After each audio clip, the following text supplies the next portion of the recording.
You probably think the sharpest wound in love is betrayal. It isn't. The deeper pain is when you kiss lips that no longer belong to you. When you hold a body that feels familiar but has already given itself to another man, while you remain blind to it. Most men explain it away. They tell themselves she's tired, she's stressed, it's just routine. But reality is colder. Women rarely confess, but they always reveal. And here's the danger. If you ignore the signals, you're not just deceived by her, you become a silent partner in your own humiliation. That's why in this video, I'm going to uncover 8 signs that give away a woman who has just been with someone else. Most men overlook them until it's too late. And the last one, it's the sign she cannot cover, no matter how much she tries. Before we dive in, take a moment to subscribe, hit like, and drop a comment with the city you're watching from. I want to see how far this message travels, because betrayal is a language every man understands. Now, let's return to the story, starting with the first and most silent signal. Number 1, the cold silence of her body. There's a kind of silence that doesn't come from words. It doesn't live in the air between two people, it lives in the body. If you've been with a woman long enough, you know that silence. It is the quiet that presses down on you when her touch no longer carries warmth, when her kiss feels like a routine gesture rather than a fire reaching out to you, when her presence lies beside you but never leans toward you. At first, it's subtle. You lean in to kiss her and she turns her face ever so slightly. You place your hand on her shoulder and instead of softening into you, she stiffens. She says she's tired. But her body isn't weighed down with exhaustion, it's weighed down with indifference. And that difference matters. Fatigue heals with sleep. Indifference does not. Here's the reality most men don't want to accept when a woman has been fulfilled elsewhere. She doesn't return to you hungry. She comes back satisfied, and satisfaction leaves no space for you. Trying to reignite her desire in that moment is like trying to light a fire on wood that has already burned itself to ash. No matter how many matches you strike, the spark never takes. The mistake many men make here is denial. They tell themselves, it's just stress. It's her age. This is just what happens in long relationships. But attraction doesn't simply die of age or routine. Attraction dies when it moves to another source. If she once clung to you after work but now rolls away. If she once reached for your hand but now lets it fall. That's not just routine. That's a signal. So what do you do with this knowledge? You don't beg for her attention. You don't try to push harder, as if forcing will bring her back. Instead, you step back. You observe. You allow space. Because here's the test: if her desire still exists for you, she will eventually bridge the gap on her own. But if her body has already given itself elsewhere, the distance will only grow wider. Your role is not to force her body to respond. Your role is to recognize when the response is gone. That shift is painful. Yes, but it's also freeing, because the moment you stop lying to yourself, you stop wasting energy on trying to revive something that has already burned out. This is the essence of masculine strength, not clinging to illusions, but seeing clearly, to acknowledge reality without panic, to hold your dignity when intimacy no longer flows toward you. Once you grasp this truth, you no longer fear her silence. You understand it. You accept it. And then you wait to see what speaks louder, her return or or the deeper quiet that confirms what you already know. And if her body has gone silent, don't think the truth will remain hidden. When touch no longer tells the story, her habits soon will. Number 2, the cleansing ritual. There are betrayals you can smell, and there are betrayals that hide behind the smell of roses and lavender. When a woman has been with another man, she rarely walks through your door carrying the raw scent of that encounter. Instead, she walks in smelling unusually fresh. Too fresh. Suddenly there's a perfume you've never noticed before. A shower that drags on longer than it ever used to. Clothes swapped out without a reason that makes sense. The small details speak louder than her words. Underwear replaced midway through the day, mismatched with the outfit she chose in the morning. On the surface, it all looks like self-care, like she's treating herself better. But beneath the appearance, something darker hides. This is what I call the erasing ritual. She's not just washing her body, she's scrubbing her conscience. And the cruel twist is that most men overlook it not because they don't notice, but because they don't want to notice. You tell yourself she's just experimenting with a new scent. You convince yourself she likes to feel extra fresh. That's how you end up gaslighting yourself, twisting your perception to avoid the heavier truth. She's erasing the evidence of someone else before you can see it. Here's why this matters. A woman knows her body carries stories. Skin absorbs scent, air, remembers touch. Clothes cling to traces of where she has been. And so, she scrubs harder. She sprays more perfume. She hides it all under soap and sweet aromas. The irony is sharp. The more she tries to erase, the louder the evidence becomes. Sudden obsession with hygiene is rarely random. It's a pattern. Now, let's be clear. Not every shower is a sign of betrayal. That's not the lesson. The lesson is change. What matters is the shift. If she never used to rush to the bathroom after work, but suddenly bolts there every evening, pay attention. If she once tossed her laundry casually in a basket, but now guards it like classified material, pay attention. Psychology is not about absolutes. It's about noticing the disruption of her natural rhythm. So, what's the right move? Stop excusing what doesn't add up. Don't laugh it off. Telling yourself, at least she's taking better care of herself. Don't congratulate her for smelling nicer than usual. No. Step back. Observe. Connect the dots. If this cleansing ritual repeats itself, if it always comes paired with a smile that feels a little too perfect, you already know what's happening. The mistake men make is ignoring their own senses. You smell the unfamiliar perfume, but you call it fragrance instead of deception. You notice the spotless cleanliness, but you rename it personal growth. And that's how you slide into the role of accomplice to your own replacement. The real solution is awareness, not rage, not confrontation, simply awareness. When the pattern shows itself, you don't lash out, you don't accuse, you don't demand confessions. You recognize it, you accept clarity, and once you've seen it, you can't unsee it. And that changes how you move, how you show up as a man. Because here's the deeper truth. Hygiene is only the mask. Beneath the soap and perfume, her emotions remain. And guilt is clever. It doesn't vanish with a shower. It leaks out sideways.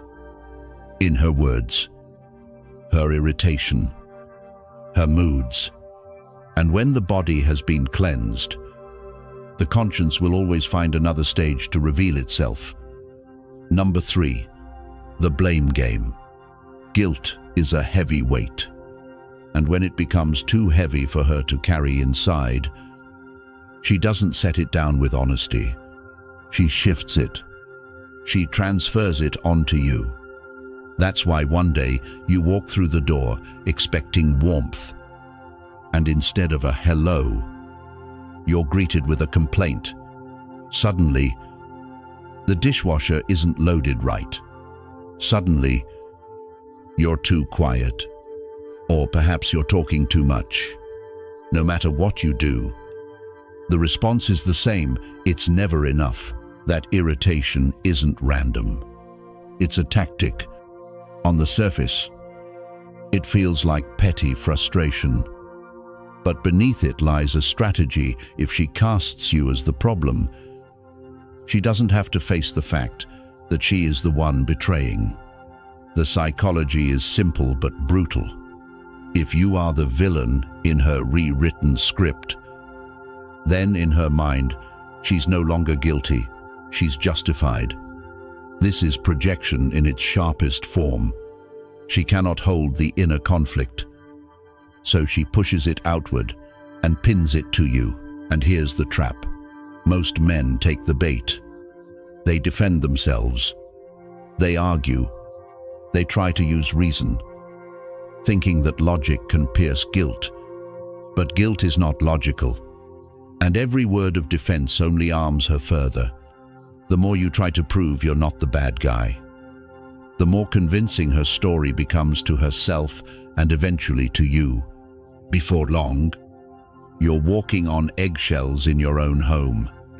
So what's the shift? You must stop playing defense. You don't need to win her argument. You need to win back your dignity. The next time she lashes out at you over something trivial, resist the bait. Don't plead. Don't debate. Instead, meet her eyes and calmly say, "You don't need to fight to justify what you've already chosen." Then step back, not out of weakness, but out of strength. That single move exposes the game. It shows you see through the tactic, and you refuse to play along. That's the moment the dynamic flips. When you decline the role she has written for you, her script collapses. The blame returns to its rightful place on her. And you, for the first time in the exchange, stand on solid ground. Men often ask, but isn't silence weakness? No. Weakness is allowing someone to pull you into chaos. Strength is control. Silence, when chosen, is not surrender, it is mastery. By refusing to be manipulated, you separate yourself from the storm she's creating. You're not avoiding the truth, you're refusing to be dragged into her theater. And that's the Stoic lesson here. Power is not found in shouting, but in clarity. You don't win by fighting her narrative. You win by stepping outside of it entirely. But remember, projection is only one mask. And when that mask starts to crack, the truth moves to another stage, the body. Because while words can accuse and stories can twist, the body never lies. Number 4, the body doesn't lie. Words can be rehearsed. Stories can be polished. Moods can be disguised. A woman can build excuses strong enough to convince even herself. But there is one place where no rehearsal can save her: the body. The body doesn't lie. And this is where many men betray themselves. Not because they are blind, but because they refuse to look at what's right in front of them. You know her. You know her rhythms, her warmth, the small ways her body has always responded to you. That familiarity is why, when something shifts, you feel it even before you admit it to yourself. Maybe she is unusually tense when you touch her. Or maybe she is strangely relaxed, as though her energy has drained elsewhere. Perhaps her responsiveness has changed, sometimes exaggerated, other times completely absent. It can appear subtle, or it can appear obvious, but it is never random. Here's the harsh reality. You don't need a doctor's training to notice these changes. You only need honesty. Yet honesty is what most men run from. They explain away what they feel. They tell themselves it's just hormones, just stress, just a busy season. Yes, those things exist. But when the change is sudden, when it breaks the pattern you've always known, that's when you owe it to yourself to pay attention. Because ignoring what your senses already picked up is the fastest way to humiliate yourself. Pretending everything is fine doesn't save the relationship, it only delays its collapse. A body that has been with another man carries an imprint, not always something you see, but something you feel. And when you sense it but silence yourself, you are lying to yourself more than she is lying to you. So what should you do? First, stop running from your intuition. If something feels off, don't bury it. Register it. Second, stop overcompensating. Many men panic at this stage and respond with more effort, more affection, more patience, more energy in bed, as if giving more will restore what's already been taken away. It won't. You don't win back desire by drowning her in effort. You win by recognizing when desire is gone. Here's the practical step. Instead of chasing her body, step into clarity. If intimacy feels wrong, scale back. Observe. Don't accuse. Don't interrogate. Just watch whether the change is consistent, whether the distance remains. That awareness becomes your shield. It protects you from investing more of yourself into someone who has already detached. And here's the deeper truth. Ignoring your senses is not strength, it's fear. Real strength is not denial. Real strength is facing what you already know, even when the knowledge cuts deep. The Stoics taught that courage is not the absence of pain, but the refusal to hide from reality. The same applies here, because sometimes guilt shows itself as coldness, but not always. To cover the cracks, to mask the void, she may move in the opposite direction. Instead of pulling away, she leans closer. Instead of silence, she drowns you in affection. And that sudden warmth feels almost too good to be true because it is. Number 5, excessive affection. Not every betrayal looks cold. Sometimes it walks back into your arms with warmth, kisses, and sudden sweetness. This is what I call the theater of guilt. And if you're not careful, you'll mistake guilt for love. It's one of the most dangerous tricks because it strikes right at your deepest hope. You've sensed her slipping away. You've felt the silence creeping in, and suddenly she is affectionate again. She takes your hand, hugs you tighter than usual, kisses you on the cheek, and whispers, "I love you," with watery eyes. Your heart wants to believe she's returning to you, but the painful truth is, she's not. She's not coming back to you. She's trying to come back to herself. That affection isn't for your benefit. It's for her conscience. Psychologically, this is how it works after stepping across the line. Many women don't retreat. They move closer, not because their passion has been reborn, but because they need to silence the guilt screaming inside them, cooking for you, touching you, pouring on compliments, It's all part of the act. And the act isn't meant to heal the relationship. It's designed to calm her self-disgust. She's not embracing you out of desire, but out of shame. The cruel irony is that men often fall for it. They see this sudden affection as a second chance. They drop their guard. They stop observing. They breathe in relief and convince themselves she has chosen them again. That's when they lose all leverage. Because in that moment, you're no longer holding her love, you're holding her guilt. You've become the cushion she leans on while her real passion burns somewhere else. You've stopped being her partner and turned into her safe place to unload the weight of betrayal. So, what's the move? You must learn to test the source. Ask yourself hard questions. Does her affection come consistently, or only in bursts after unexplained absences? Does she touch you with genuine hunger? Or does it feel like obligation? Does her warmth flow naturally?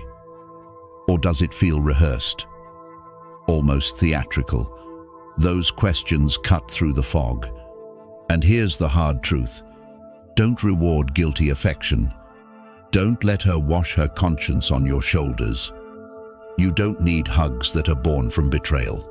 What you need is honesty, even if that honesty feels cold. Sometimes the most powerful thing you can say is, "I'd rather face your silence than accept your guilty embrace." That statement isn't truly for her, it's for you. It's your way of reclaiming dignity in the face of false tenderness. Because here's the reality. Real love doesn't need a stage. True connection doesn't arrive suddenly as a cover for guilt.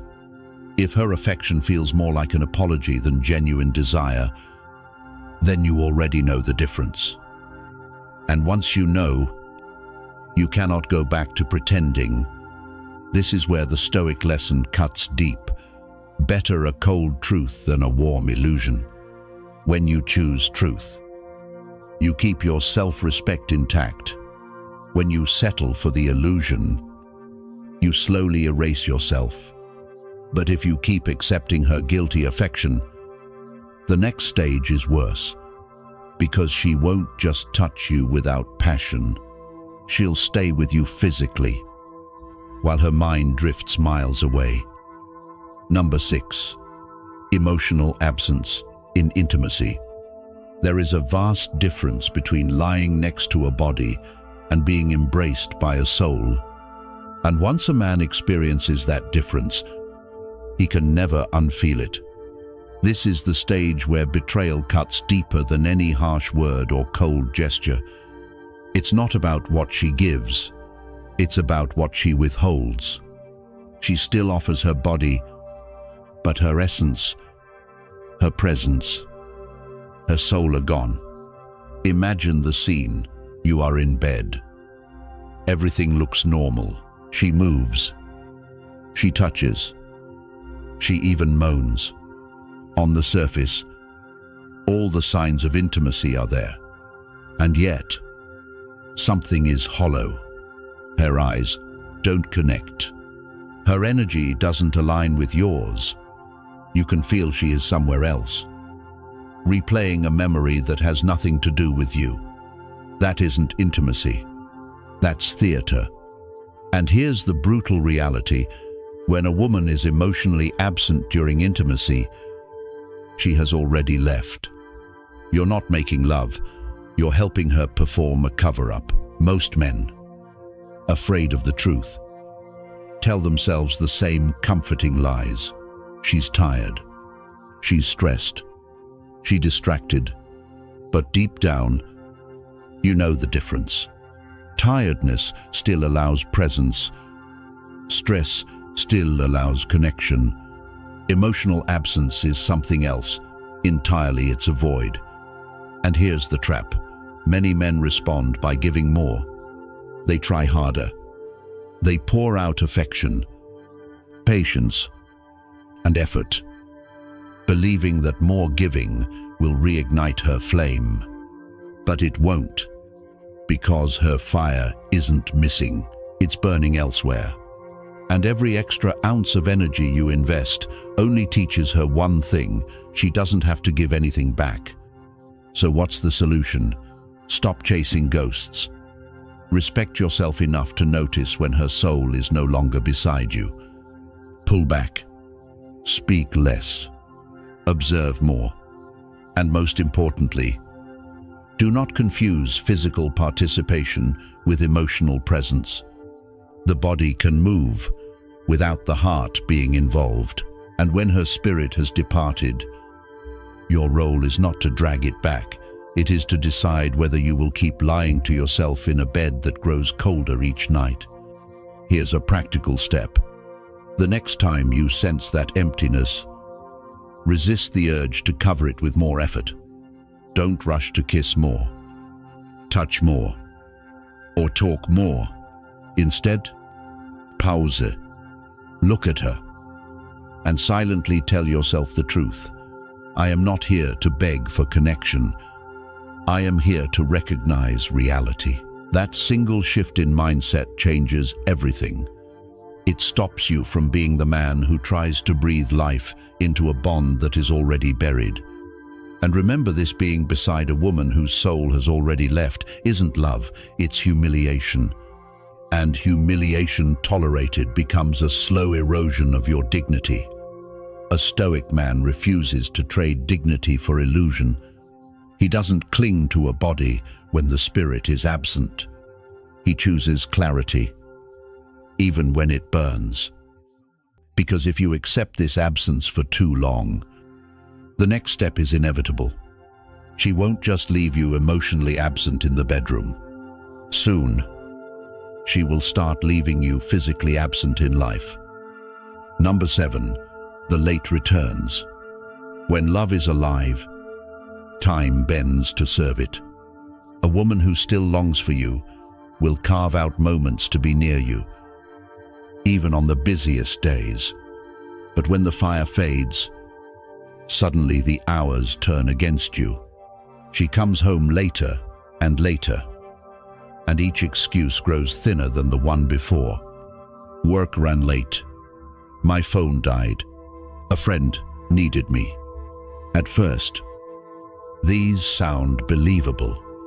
Life is messy, but when excuses turn into a pattern, lateness becomes a routine, and routine is not about life. It's about priority, and you are no longer at the top of her list. Here's the psychology behind it. Lateness isn't simply about missed minutes. It's a test. She's not only coming home late, she's measuring how much disrespect you will tolerate. She wants to see whether you'll notice, whether you'll confront, or whether you'll keep swallowing less while hoping for more. And every time you let it slide, you train her. You teach her that your dignity can be negotiated away. The common trap most men fall into is silence. You see the inconsistency. You feel the sting of it. But instead of naming it, you swallow it. You tell yourself, if I bring it up, I'll look insecure. But let's be clear, insecurity is not asking for respect. Insecurity is pretending you don't see the obvious. So what's the move? You don't fix this with shouting, begging, or interrogations. You fix it with boundaries. The next time she drifts in late with a flimsy story, don't demand details. Don't turn into a detective. Simply look at her and state the truth. You weren't here. That alone tells me everything I need to know. Then let silence sit in the room. That silence is heavier than any argument because it puts the responsibility exactly where it belongs on her choices. Here's a practical step. Stop dissecting excuses. Don't waste time analyzing every detail of her stories. Instead, track the pattern. Pay attention to how often it happens, how her tone shifts, and how your gut reacts each time. Patterns tell the truth that words try to hide. And here's the harsh reality. A woman who still chooses, "You will always come home." She may be late once in a while. Life happens, but it won't become a habit. When lateness becomes routine, it's no longer about errands, phones, or busy schedules. It's about where her loyalty and desire now belong. If she no longer returns to you consistently, it's because she's already returning to someone else. That is the truth most men avoid. But avoiding it only deepens the wound. A Stoic man doesn't close his eyes to patterns. He recognizes them for what they are, signals that respect has left the room. And remember, lateness is only half the story, because even when she tries to cover her tracks, her own words will betray her. And when the story begins to collapse under its contradictions, that's when the truth finally breaks wide open. Number 8. The collapse of her story. Stories are delicate things. They can be rehearsed, polished, and repeated until they sound convincing. But the moment real pressure is applied, cracks always begin to show. And when a woman has crossed the line, her story eventually collapses under the weight of its own contradictions. You've probably seen this before. She comes home later than usual, words spilling out too quickly, her explanations changing slightly each time. One evening it's a co-worker who needed help. The next time it's an errand that suddenly appeared. The details don't line up. The timelines wobble. And her tone no longer matches her words. And perhaps the most telling sign of all, you notice her eyes. They don't stay with yours anymore. They dart. They drop. They flicker with unease. That isn't stress. That is deception, struggling to stay upright. Here's the mistake most men make. They demand perfect proof. They wait for the smoking gun. The undeniable evidence that would win a courtroom trial. But the truth doesn't always show up, stamped and sealed. The truth often reveals itself in inconsistencies, in shifting stories, and in the way her words unravel. The more she tries to control them, the harder she works to hold the story together. The clearer it becomes that it's slipping from her hands. So what's the move? Stop playing detective. You don't need to collect evidence like a lawyer preparing a case. You already have the signals, the changes in behavior, the silence that feels heavier than usual, the patterns that don't match the woman you used to know. When her story collapses, you don't argue with it. You step out of it. You don't beg her to make it make sense. And you don't demand a confession. Instead, you draw your line with calm certainty. Look at her and, without anger, say to yourself and to her, "I don't believe you, and I don't need to anymore." That is not an accusation. It's a boundary. It's the moment you stop chasing clarity from someone who thrives on confusion. It's the moment you reclaim your ground as a man. And this is where the shift happens. The man who stops searching for airtight explanations transforms into the man who sets the terms. The line becomes simple: respect or nothing. You're not asking for endless explanations. You're not begging for honesty. You're declaring what you will and will not accept. Here's a practical step.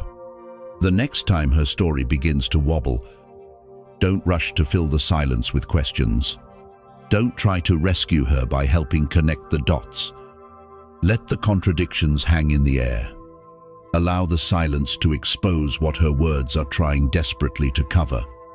That silence is your ally. It places the weight of her choices back where it belongs on her. Understand this. You don't need to scream cheater to reclaim your dignity.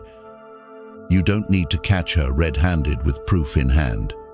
All you need is clarity and the courage to act on it. Because once her story collapses, the truth is no longer the real issue. The only issue left is your decision. Will you continue lying to yourself, pretending her collapsing story still holds weight, or will you stand up, embrace reality, and act like the man you know you are? That is the final cut. After hearing all 8 signs, the real question isn't whether she crossed the line. The real question is whether you will cross yourself by refusing to see what's already in front of you. These signs were never about turning you into a paranoid detective chasing shadows. They were about opening your eyes, so you stop betraying your own instincts. Because the most painful betrayal is not what she hides in secret. It's what you allow yourself to excuse in plain sight. The purpose of this message was never to catch her red-handed. It was to bring you back to your own center, to your dignity, your boundaries, and your strength, as a man who refuses to live beneath what he deserves. That's why these 8 signs matter. They are not just clues of possible infidelity. They are warnings, red lights that something is wrong. Something must be addressed. And that pretending otherwise will only cost you more of your self-respect. Now, here's a truth. Most men forget not. Every sign guarantees betrayal. Sometimes distance comes from stress, exhaustion, or years of poor communication. That's why your role is not to accuse, but to observe, to test, and to confront reality directly. If there is room to repair, then you repair. You have the hard conversation. You reset the boundaries. You fight for the connection with clarity and courage. But if the evidence stacks up, if every sign confirms what your gut already knows, then the strongest choice is to walk away with your dignity intact. Because love, no matter how deep, is never worth trading for the loss of your self-respect. So here's my challenge to you. Think of one area in your life where you've ignored your own intuition. Maybe it was her sudden coldness, her constant irritation, or stories that never quite matched. Don't brush it aside this time. Face it. Decide whether it's something that can be solved with her, or whether it's the end of the line. Either way, the decision belongs to you, not to her excuses, not to your fears. Before you go, take a moment, subscribe, like, and share this video with a man who still refuses to see what's right in front of him. And in the comments, tell your story, because your words may be the wake-up call another man needs before it's too late. This is not the end of your journey. It's the beginning of reclaiming what was always yours, your clarity, your dignity, and your freedom to choose love without ever losing yourself.